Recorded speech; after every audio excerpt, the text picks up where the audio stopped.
Hello dear students, welcome to Jayash Mantra. I am Jitesh. इस video lecture में हम लोग अपने इरिगेशन इंजीनियरिंग के सेट 6 में जो भी ऑब्जेक्टिव क्वेश्चंस हैं, बेसिकली 10 ऑब्जेक्टिव क्वेश्चन हम लोग इसको डिस्कशन करेंगे। इसके पहले मैंने अभी तक 5 सेट मैंने अपलोड किए हैं इरिगेशन इंजीनियरिंग के और 5 सेट मैंने अपलोड किए हैं हैवी इंजीनियरिंग के। तो आप लोगों का कैसा एक्सपीरियंस रहा, आप लोगों को इससे बेनिफिट्स पहुँच रहा है कि नहीं पहुँच रहा है, आप लोग ज़रूर मुझे कमेंट सेक्शन में बताइएगा। और आप लोगों को इससे बेनिफिट्स हो रहे हैं कि नहीं हो रहे हैं, और ज़्यादा से ज़्यादा आपको बेनिफिट पहुँचे और हम लोगों को क्या करना चाहिए, मैं आप लोगों के सजेशंस का वेट करूँगा। तो आप लोग अपने एक्सपीरियंस ज़रूर साझा करिएगा, और अगर आपको ये वीडियो लेक्चर्स पसंद आ रहे हैं तो ज़रूर वीडियो को लाइक और हमारे चैनल को सब्सक्राइब करिएगा। आपसे मैं ये उम्मीद करूँगा। तो चलिए हम लोग अपने सेट 6 के क्वेश्चंस की शुरुआत करते हैं। चलिए, पहला क्वेश्चन आपके स्क्रीन पे। रेनफॉल कम्स अंदर, ये जो रेनफॉल हमारा होता है वो किसके अंतर्गत में आता है? पहला ऑप्शन है हमारा ट्रांसपिरेशन, दूसरा ऑप्शन है हमारा इनफिल्ट्रेशन, तीसरा ऑप्शन है हमारा रन ऑफ, चौथा ऑप्शन है प्रेसिपिटेशन। देखिए कितना आसान सा क्वेश्चन पूछा गया है। पहला ऑप्शन है ट्रांसपिरेशन। ट्रांसपिरेशन बेसिकली एक तरह का पानी का लॉस है ना, जो जमीन के नीचे जब पानी इनफिल्ट्रेट होकर चला जाता है, जब पानी सीपेज के द्वारा जमीन के नीचे चला जाता है, उसे हम लोग ट्रांसपिरेशन एक तरीके से बोलते हैं। बेसिकली ट्रांसपिरेशन का ऐसे सबसे जो कॉमन मतलब समझा जाता है वो होता है कि पेड़ पौधों के द्वारा जो पानी एब्जॉर्ब किया जा रहा है, तो ये एक तरह के पानी का लॉस है हमारे लिए। तो रेनफॉल इसके कैटेगरी में कैसे आएगा? तो ये ऑप्शन ही यहाँ पे इररेलेवेंट है, काम का ऑप्शन नहीं है हमारे। Option number B, infiltration. Infiltration basically जमीन के नीचे जो पानी हमारा चला जाता है उसमें जो वॉइड्स या जो छिद्र उपलब्ध होते हैं, तो ये भी तो हमारा एक तरीके से पानी का लॉस है। तो इसके अंदर रेनफॉल कहाँ से आ गया? तो ये तो ऑप्शन ही यहाँ पे लॉजिकल नहीं है हमारा। Option number C, run off. ये रन ऑफ तो हमारा रेनफॉल से आता है। रेनफॉल में जब बारिश हुआ और जिस तरीके से पानी का लॉस होना था, वो पानी का लॉस होने के बाद जो पानी हमारे जमीन पे बहता है, बेसिकली हम लोग उसी को तो रन ऑफ बोलते हैं। तो इसीलिए इस रेनफॉल से रन ऑफ निकलता है। रन ऑफ से रेनफॉल कहां कभी हो सकता है? तो ऑप्शन नंबर सी भी यहां पे लॉजिकल नहीं है। Option number D, precipitation. तो प्रेसिपिटेशन ये हमारा आंसर होगा, क्योंकि प्रेसिपिटेशन हम लोगों ने डिस्कशन किया था कि जो भी आसमान से बादलों के द्वारा जमीन पे पानी जिस रूप में पहुंचता है, हम लोग उसको प्रेसिपिटेशन बोलते हैं। जैसे रेनफॉल या जो बर्फबारी है या जो स्नो वगैरह गिरता है, ये सब के सब हमारे प्रेसिपिटेशन के अंतर्गत में आते हैं, ध्यान रखिएगा। तो option number D is our correct answer. Next question, a fern leaf catchment. हमारा जो फर्न के आकार का जो कैचमेंट होता है, बेसिकली उसमें क्या क्या होता है? पहला, गिव्स लेस रन ऑफ, यहां पे रन ऑफ कम मिलता है। दूसरा option, gives greater run off, ये ज्यादा रन ऑफ देता है। तीसरा option, does not affect the run of, run of पे इसका कोई असर नहीं पड़ता है कि हमारा ये जो कैचमेंट एरिया का शेप है उससे। चौथा number D, none of this. तो मैंने बताया था कि हमारा ये जो कैचमेंट एरिया होता है वो 2 शेप का आता है। पहला था हमारा फैन शेप्ड और दूसरा था हमारा फर्न शेप्ड। फैन शेप्ड मतलब पीपल के पत्ते के आकार का नॉर्मली, और फर्न शेप्ड हमारा क्या था? आम का पत्ता या जो अशोक का आप लोगों ने पेड़ देखा होगा, अशोक के पेड़ के पत्ते के, ऐसा हमारा कैचमेंट एरिया। तो ये तो कॉमन सेंस है कि फर्न शेप्ड मतलब पीपल का पत्ता, तो कैचमेंट एरिया बड़ा है, ज्यादा उसका एरिया है, तो वहां पे रन ऑफ ज्यादा होगा। फर्न शेप्ड वाला का एरिया वहां पे कम है, कैचमेंट एरिया कम है, तो रन ऑफ भी कम होगा। तो इसीलिए हमारा यहाँ पे option number A, gives less run of, हमारा आंसर होगा। कैचमेंट एरिया के शेप का रन ऑफ पे हमारा असर पड़ता है, ध्यान रखिएगा। ज्यादा एरिया ज्यादा रन ऑफ, कम एरिया कम run off. Option number A is our correct answer.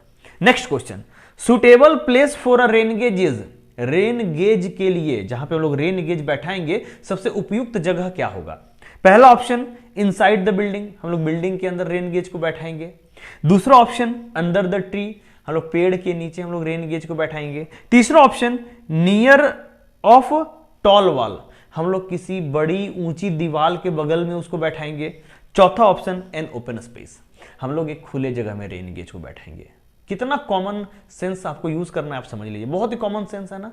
Rain gauge हम लोग वहीं पे बैठाएंगे ना जहां पे खुला आसमान हो, तभी तो जब बारिश होगी तो वो उस बारिश के पानी को इकट्ठा करके हमको बताएगा कि रेनफॉल कितना होगा। अगर एक बिल्डिंग के अंदर रेन गेज बैठा देंगे तो वो बारिश तो उस पर आएगा ही नहीं, तो वो तो कुछ मेजर ही नहीं कर पाएगा।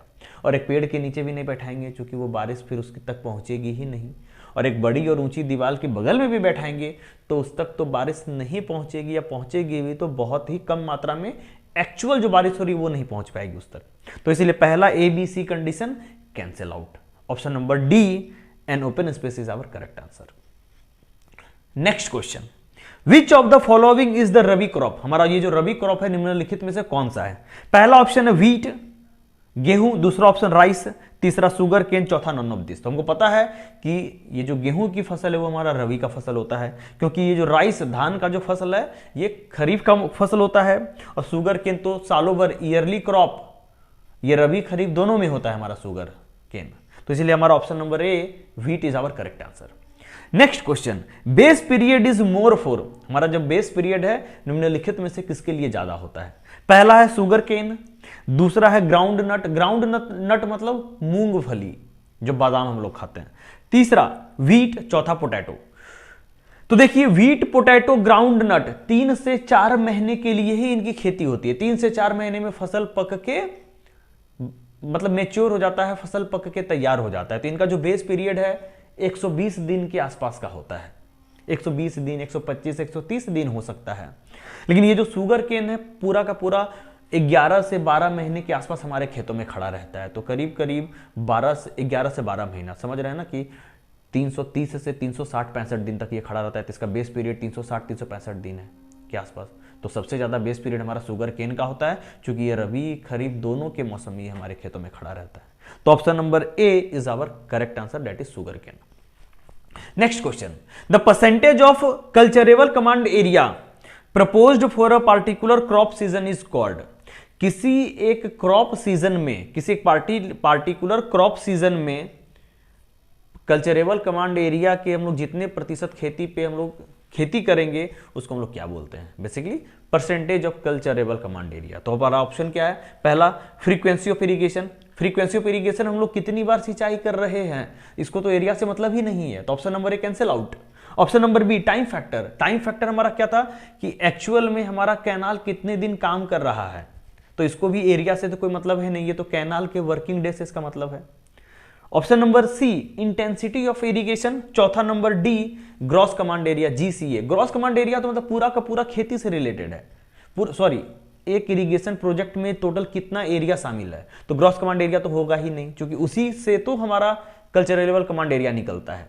और कल्चरेबल कमांड एरिया के कितने प्रतिशत भूमि पे हम लोग एक क्रॉप सीजन में खेती करेंगे, तो हम लोग इसको इंटेंसिटी ऑफ इरिगेशन बोलते हैं। मैंने बहुत बार रिपीट किया है, पहले भी सेट्स में क्वेश्चन आए थे और मैंने थ्योरी में भी अच्छे से पढ़ा है। एक बार आप लोग रिवाइज इसको करिएगा, इंपॉर्टेंट है। जेई वगैरह के एग्जाम्स में भी ये क्वेश्चन बहुत आता है, इस पैटर्न से ध्यान रखिएगा।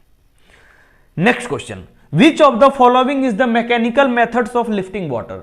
निम्नलिखित में से कौन सा तरीका है जो जिसमें हम लोग मैकेनिकल तरीके से मशीनों की सहायता से हम लोग पानी को उठाते हैं, पानी को लिफ्ट करते हैं। पहला विंड मिल, दूसरा हाइड्रोलिक रैम, तीसरा पंप, चौथा ऑल ऑफ द एबव। तो देखिए पंप तो हम लोग समझते हैं, क्योंकि हमारे घरों में हम लोगों ने बोरिंग करा के पंप फिट किया हुआ रहता है हम लोग, तो पंप की मदद से हम लोग नीचे से ऊपर पानी उठाते हैं। ये तो सही answer option number C. Option number A windmill. तो विंड मिल भी जानिएगा एक तरह का पवन चक्की है ना, बड़ा बड़ा विंड टरबाइन घूमते रहता है ना, बड़े बड़े डायना, देखिएगा हवा की सहायता से वो घूमते रहते हैं और हम लोग उसी में सिस्टम फिट करते हैं कि वो जमीन से पानी को खींच सके। तो हमारा विंड मिल जमीन से नीचे से हम लोग पानी को ऊपर उठाने में वो मदद करता है। तो हम लोग विंड मिल की सहायता से भी पानी को लिफ्ट करते हैं। तो option number A, option number C correct. और ऑप्शन नंबर बी है हाइड्रोलिक रैम। तो इसके बारे में आप लोगों ने नाम नहीं सुना होगा, बट जान के रखिए ये भी हमारा एक मैकेनिकल तरीका है पानी को नीचे से ऊपर उठाने के लिए। तो option number A, option number B, option number C is our correct answer. अगर option number A, option number B आपको नहीं भी पता है तो ऑप्शन नंबर ए और ऑप्शन नंबर सी सही है। इसकी मदद से option number D all of the above आपको मारना होगा, क्योंकि option number A and option number C एक साथ किसी ऑप्शन में नहीं दिया गया है। तो इसीलिए option number D all of the above is our correct answer. Next question, flow is radial in. किस तरह के ट्यूबवेल में, देखिए फिर ट्यूबवेल आपके सिलेबस में नहीं क्वेश्चन आया गया है, तो ऐसे क्वेश्चंस को ध्यान में रखिएगा। कोई ऑप्शन नहीं है हमारे पास, क्योंकि इससे रिलेटेड थ्योरी पढ़ाने में फिर मुझे 2-3 घंटे लग जाएंगे आपको।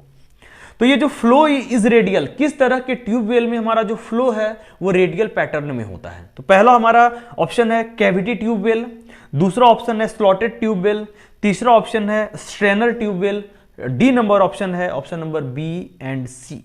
तो ध्यान रखिएगा हमारा जो फ्लो जो रेडियल होता है वो स्ट्रेनर ट्यूबवेल में होता है, यानी option number C is our correct answer.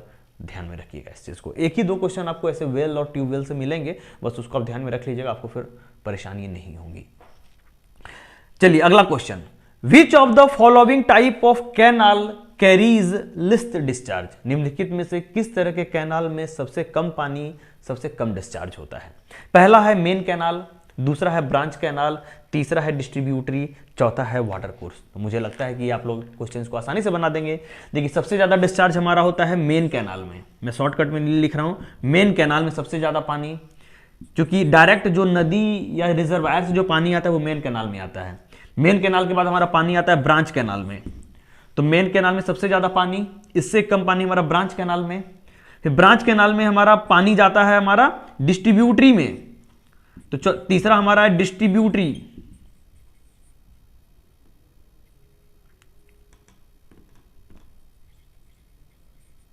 है ना।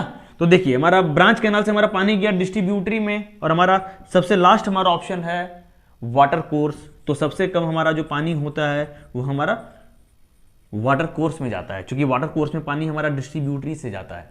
तो सबसे ज्यादा पानी मेन कैनाल, मेन कैनाल से कम पानी ब्रांच कैनाल, ब्रांच कैनाल से कम पानी डिस्ट्रीब्यूटरी, डिस्ट्रीब्यूटरी से कम पानी हमारा वाटर कोर्स। तो सबसे कम पानी हमारा वाटर कोर्स, सबसे ज्यादा पानी हमारा मेन कैनाल में, ध्यान रखिएगा। यानी इस तरीके से हमारा option number D water course is our correct answer. Next question, which of the following type of canal is aligned रफली at right angle to the contours of the country, यानी कंटूर के 90 डिग्री पे हम लोग कौन सा canal बनाते हैं? तो पहला ऑप्शन नंबर है रिज कैनाल, दूसरा ऑप्शन है वाटर शेड कैनाल, तीसरा ऑप्शन है कंटूर कैनाल, चौथा ऑप्शन है साइड स्लोप कैनाल। तो देखिए ridge canal option number A और option number B watershed canal, दोनों तो एक ही तरह का कैनाल है, और इसका पैटर्न एकदम कंप्लीटली डिफरेंट होता है। क्योंकि रिज लाइन हमारा क्या होता है, जहां पे 2 कैचमेंट एरिया एक दूसरे से अलग हो जाता है, तो उस लाइन को हम लोग रिज लाइन या वाटर शेड लाइन बोलते हैं, और इस लाइन के अलॉन्ग जो कैनाल बनाते हैं उसको रिज कैनाल या वाटर शेड कैनाल बोलते हैं। इसको कंटूर लाइन से कोई मतलब नहीं है। तो option number A option number B दोनों एक ही आंसर है, और इसको कंटूर लाइन से कोई मतलब नहीं है, तो इसीलिए ऑप्शन खत्म है ना। इसको कंटूर लाइन के पैरेलल 90 डिग्री से कोई मतलब नहीं है, ये अपना एक लाइन ही होता है कि जहां पे जिस लाइन के अलॉन्ग हमारा 2 कैचमेंट एरिया एक दूसरे से अलग हो जाता है। तो चलिए option number C contour canal. तो देखिए हमको उस कैनाल को हम लोग को ऑप्शन चूज करना है जो कंटूर कैनाल के 90 डिग्री पे होता है, जो कंटूर लाइन के 90 डिग्री पे जिसको बनाते हैं, और कंटूर लाइन के अलॉन्ग जो कैनाल बनाते हैं हम लोग उसको कंटूर कैनाल बोलते हैं, और इसके 90 डिग्री पे जो कैनाल है उसको हम लोग लेना है। तो ऑप्शन नंबर सी तो ऐसे कैंसिल हो गया, और option number D side slope canal. तो ध्यान रखिएगा हमारा जो साइड स्लोप लाइन होता है, जो साइड स्लोप का डायरेक्शन होता है, वो कंटूर लाइन के 90 डिग्री पे होता है। मैंने आपको कैनाल के टॉपिक में फर्स्ट वीडियो में ही मैंने आपको अच्छे से बताया है। तो जिस किसी का भी रिवीजन ना हो तो मैंने वहां पे water shade canal, water shed line वगैरह को प्रॉपर ड्रॉ करके मैंने आपको बताया, तो आप लोग एक बार उसको रिवाइज कर लीजिएगा, क्लियर हो जाएगा। बहुत ही आसान है, एक बार रिवाइज कर लेंगे आप लोग वीडियो नंबर 1 को कैनाल के टॉपिक में। तो ध्यान रखिएगा ये जो साइड स्लोप का डायरेक्शन है ये कंटूर लाइन के 90 डिग्री में होता है, और इस साइड स्लोप के अलॉन्ग जो कैनाल बनाते हैं हमारा हम लोग साइड स्लोप कैनाल होता है, और जो कंटूर कैनाल के 90 डिग्री में प्रोबेबली होता है।